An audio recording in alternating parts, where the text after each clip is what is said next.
له نن څخه یو کال مخکې 52 اولادونه شاید اوس به نو دا 56 ته رسېدلي. دا ټول سر او نیم سر کوچنیانو لویان مشران چې ګر سره کشران مشران پکښې معلومیږي لا نه د محمد صادق اولادونه دي او د روزګان ولایت اوسېدونکي دي. محمد صادق وایي زما د زامنو دپاره مکتب او موږ به نو اوس د ده دپاره یوه جلا شخصي پرایویټ ښوونځی جوړوو د خیره سره او د یو نورې غوښتنې هم لري چې په یاده ویډیو کې وړاندیز کړی دي. نو خو اولادونه خو څونه چې ډېرې خو ښه خوند کړي چې تعلیم او تربیه و د نس مړېدلي، خو اوس یې پر ما باندې دغه وغمېدل چې نه تعلیم شته نه تربیه شته نه مړېدل شته. ښاغلی محمد صادق خان صاحب محترم وایي چې نه تربیه شته نه مړېدل سره راباندې وغمېدل. خدای دې خوارکه خو پر 48 اولادو به چې پښه بریک نیولی وایي دا دې سال جوړ کړی دی، غم دې جوړ کړی دی، ځان ته خوارکی وایي په دې کور کې یوه خونه ده او یوه خونه پسې نړېدلې ده. نو دا که د زامنو سره جنګ څوک کې حق غوښتي هر یوه ته به دوې بلوک خښتې ورسېږي.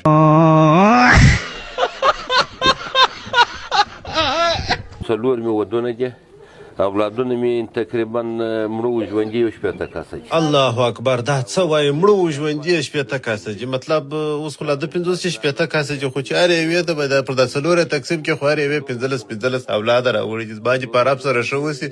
یاره محمد صادق خان ستا لنګوټې ته چې ګورم خو زم چې دا بغل ټاک وایي بل کوچنی به ځینې راولوېږي. خو د مخ مې اقتصادي وضع سمه وه، مګر اوس چې د اوس مې اقتصادي وضع ډېره خرابه ده. د اقتصاد خو یې ګر سره اوس په ما پوچ وایاست ګر سره اقتصاد کار خراب کړي لا نارې هم وي زحمت لري. نور خو و بالا پرېږده وروره بالا، خو نو دغه کوچنیان دي وروره، یو کولی دی، خټکی دی، نورک ډنګری، سیدو لالی وروره بالا وروره چې جنګ مې سي قسم به خدای که مې هغه اتجه شم زوی ته لا نوبت رسېږي بالا وروره ګره پر راغورځو سره. نو دغه رقم حساب دی به دا کوچنیان دي مدرسه یو مکتب نه په رسېږو نه په مکتب ولاکه رسېږو نه ولاکه دغه رسېږو یوه خونه د هغه هم ټول پکښې پراته یو د بل په اواز سره راکښې نو یادي. نو دغسې کیسه ده. دلته همسایه خوارکی مو راغل دي بیان یې پر ورکړی دي. ماشاءالله نو حاجي صاحب محترم محمد صادق صاحب محترم تاسو خو ډېر ښکلي استعداد لري او دغه رقم کوچنیان دي. نو ما ځینې ورک دي کله یو ځای ته وایي زوی تذکره راښکاره کړه ته د چا زوی او بس خو نو اوس په ما پوچ وایاست. ستړی په دې معنا ستړی دی چې در توان یې تیر دی چې دغه هلکان د ماشومان دی وساتي یا د یو شی ورته برابر کړي یو کیپا ور برابره کړي. نو دی خپل مریض دی ګوره برابر نه دی، خود مریض دی. دا تاروغ سړی لیدلی 52 اولادونه سړی په دغه اوس په ما پوچ وایه خود مریض دی دا خوارکی او دا بیا د دې همسایه دی دلته په میډیا صفت کې وایي کومک سره وکړي مګر پشله بیا دا رقم یې د اولادو سره سر ټکي.